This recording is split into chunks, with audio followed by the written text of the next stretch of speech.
Greetings and salutations, my friends, and welcome to a new video.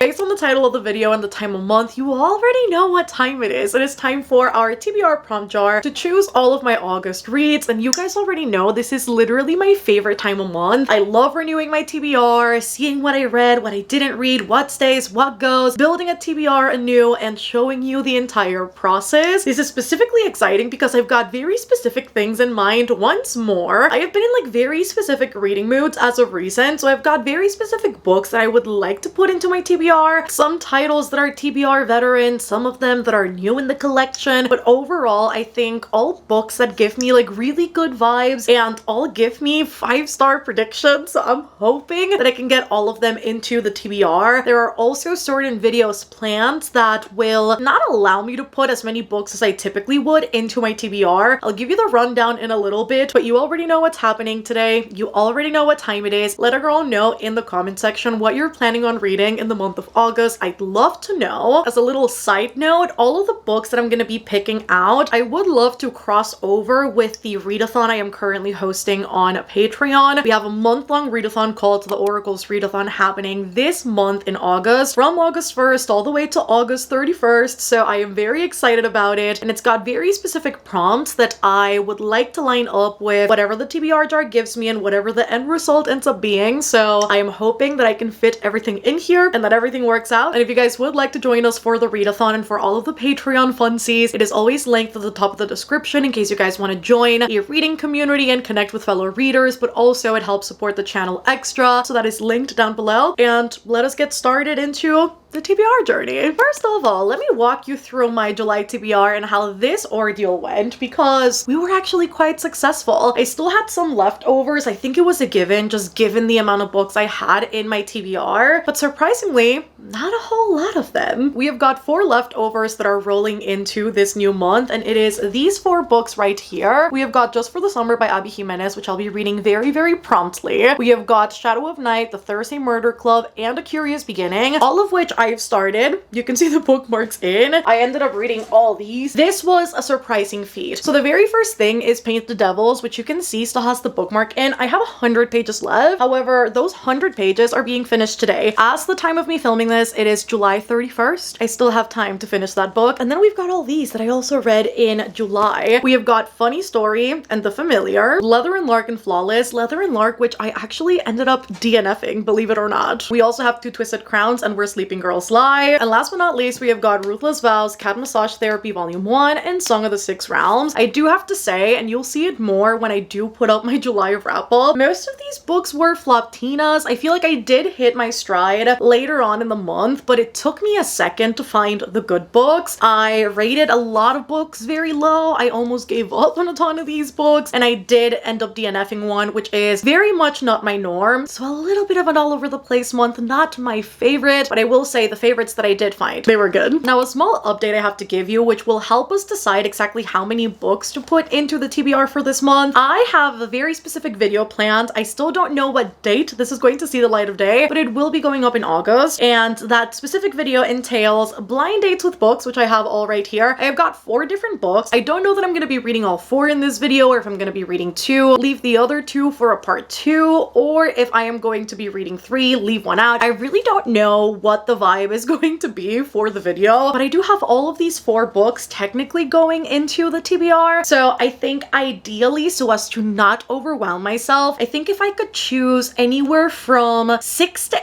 8 books I feel would be ideal, and fret not because I will be resetting for September, so it won't be too bad. I feel like responsibly I need to choose 6 books, because if I do 8 it's gonna be a little bit too much. So for my very first prompt, let us go for, let me go for this one right here, and this one says intimidating book. Okay, I've got just the one.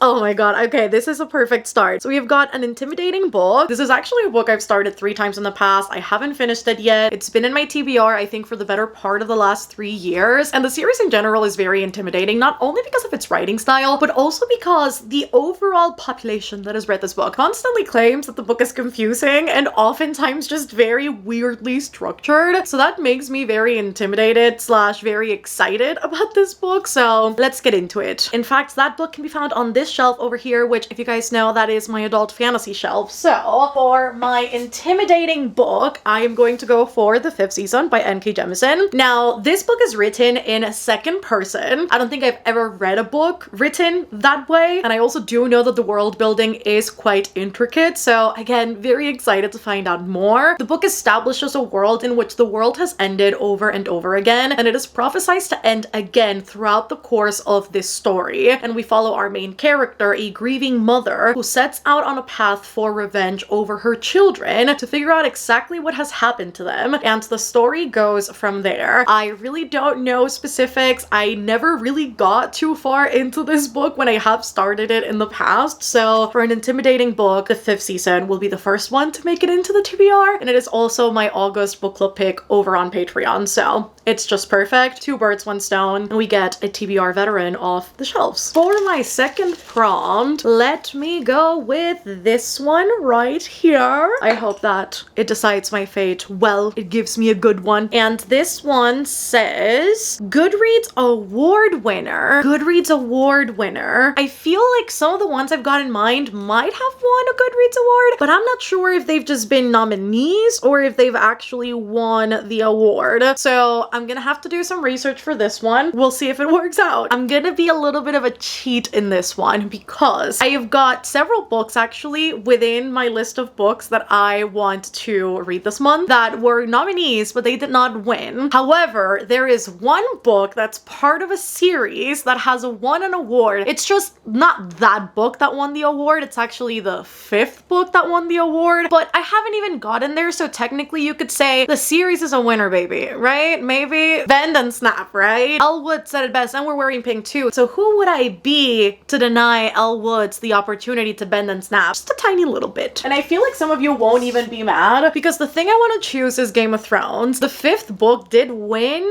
Best Fantasy in its year. I think it was 2011 when it came out. And so it's not too outrageous for me to pick Game of Thrones. But if I had to go through my shelves and figure out which one has won, we'd be here forever. And I don't know that I'd end up loving what I got. So instead, I'm going to play it safe with something that I really, really want to read this August. So obviously I've been watching House of the Dragon as it comes out. I've been rewatching season 1, and my brother wants to do a Game of Thrones rewatch. I think he's already like almost done with season 1, and he's been really trying to convince me to read Game of Thrones. I've obviously owned it forever. In fact, I started it back in the day because you can see the tabs right there, and he's been begging me to read this because he wants to read it with me, and he just wants to see all of the thoughts, opinions, reactions to everything because I know how different the books are from the show. Like, yes, there are loads of things that overlap, but overall there are also plot points that definitely don't make it into the show, and I really want to see the origin story. I really want to see it all, and I also really want to vlog the experience of me reading this because I think it's going to be a really fun time. I feel like if I was here and walked you through the entire synopsis for the Game of Thrones series, we'd be here forever, but I will boil the book down to, I guess, its inciting incident. We have got King Robert Baratheon at King's Landing, which is the capital of Westeros, and after his right man hand, the king's hand, dies of mysterious causes, he has to turn to his best friend and one of his most trusted advisors and people in his life in order to become the new hand of the king and come to the city in order to fulfill this role. That person is Lord Eddard Stark, who resides in Winterfell with his family, the same Starks of Winterfell who have got the motto, winter is coming, and indeed winter is, because the long night is getting nearer and nearer, and it all starts out with this book, and the progression we'll go through in order to get there. And there is loads of things in here, from magic to dragons to loads of politics, people fighting for the throne, Targaryens resurfacing, and just all of the fun and all of the things that I really just want to see the origin story to the show, obviously, because it's probably going to be 20 times better, and by probably I mean definitely. So putting it into simple terms without going into any specifics, I guess that's what I can say, but we'll cross that bridge when we get there. I really do love that I'm a cheater because Game of Thrones came out long before Goodreads even came into existence. But listen, the 5th book, it did win. It was a winner, baby.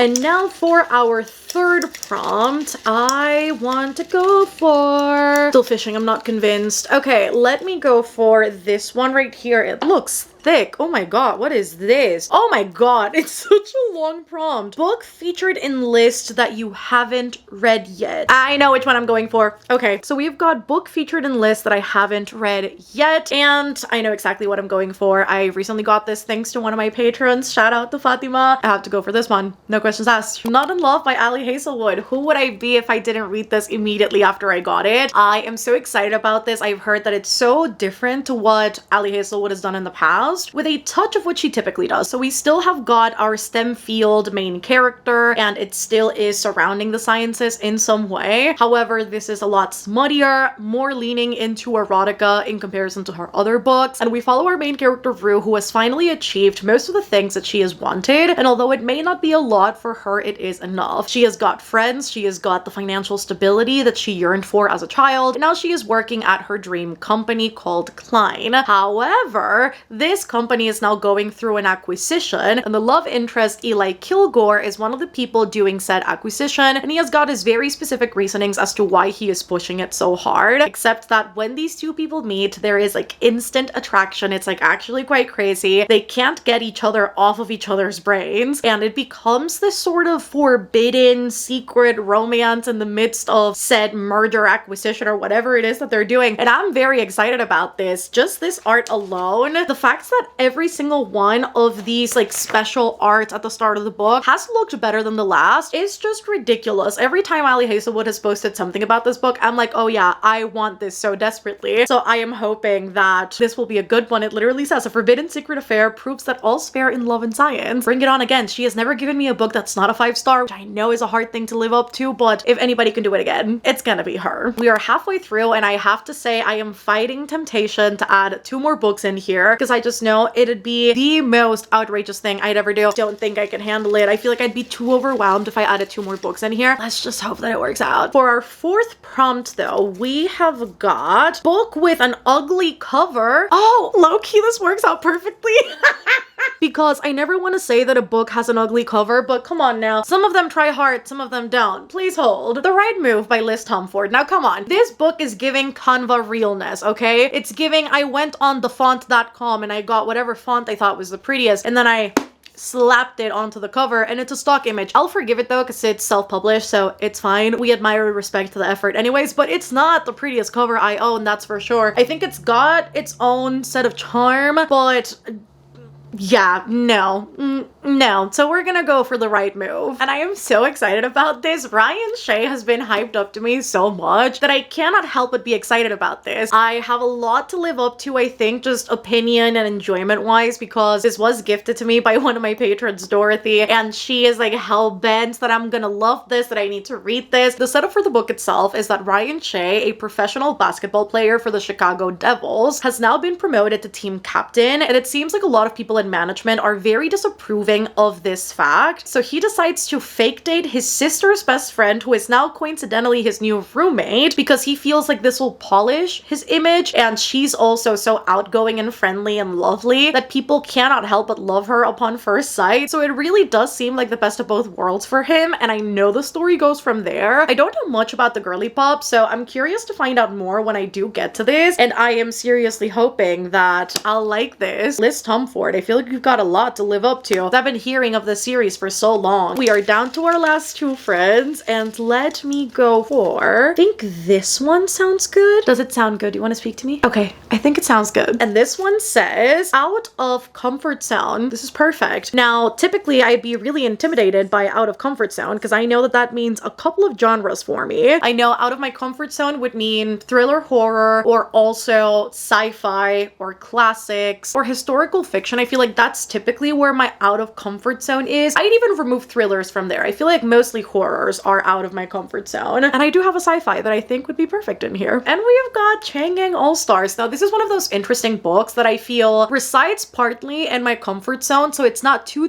out there, but it's out there enough because it is sci-fi dystopian. Chang'e All-Stars follows 2 specific characters, Loretta and Amara, who are both the stars of Chang'e All-Stars. And this is the cornerstone of Cape, which is the criminal action panel entertainment system, which has become a highly popular, highly controversial profit-raising program in the American private prison system. The whole point of it is to have gladiator-like matches in order for people to earn their freedom. And one of our two main characters, which again are the stars of this whole entertainment system, is very near to getting out of prison, except that she does one final act of defiance in order to really leave her mark, and things go from there. I really don't know exactly what that means, and I really don't know where the story's going, but I've heard that it's a very poignant book. I've heard that it has made everybody sob, and the way that it navigates its thematic statements are really, really good, whilst also providing like the action portion, dystopian portion of it all. So I'm very curious to see how this is gonna go for me. I really just love my paperback. I got this recently at the bookstore here, and this is just bringing me a lot of joy that I'm not gonna have to hold a hardcover. So this is great, this is amazing, and it's very short too. Safe to say, I'm excited about this. So for our maybe last prompt, we have got this one right here, and this one says family choice. I honestly don't know what I had in mind when I had put this in here. I don't know if it means that one of my family members is choosing for me. I could make the cats choose because technically they are my family. They live in my household and they are counted as part of the household. So I could just make the cats make a reappearance in choosing a book for me. I feel like maybe that is a good choice. Thinking we can give the cats a choice between these three books right here. So I have got A Fate Inked in Blood by Danielle Jensen, which I've been looking at more and more as of recent. I feel like every time I'm going to the bookstore, they have this paperback copy that's taunting me because I'm like, do I actually want a paperback instead of the hardcover? Excessive, I know, which is why I haven't done it, but have been thinking about it, and then every time I look at it, I'm like, damn, the book looks really good. So maybe A Fate Inked in Blood could be a good one. I also picked out a sci-fi and a romance. So we have got Off to the Races by Elsie, which maybe could be a good option. And then I have A Psalm for the Wild Build by Becky. So let us lay all these out on the floor, put a treat on top of each one, and bring a cat one by one, and pray and hope that they choose the same book, because otherwise we're gonna need a tiebreaker. Got the treats right here. Let me put one on top of each book, and then we'll make choices. I love that this has literally become Cats Choose My TBR all over again, but at least we have got practice, so I know to lock the cats out before I do anything else. Got cat number one, and she went immediately into A Psalm for the Wild Build. Okay, Vin wants me to read some sci-fi, allegedly. So let's see what Sil will choose. This is actually low-key a little bit perfect. She's eating all of them now. I'll just let her eat all of them, and then we'll bring in cat number two. And now we lay some more treats on top of each book, and we'll see what Sil will choose. We have got cat number two right here. Hello, baby. Do you want to choose a book for me? Come on. So what are you choosing? Oh my god, is she going for the same one immediately? She just went for A Psalm for the Wild Build. Did she eat the treat or did she just drop it? I don't know, but it looks like we have got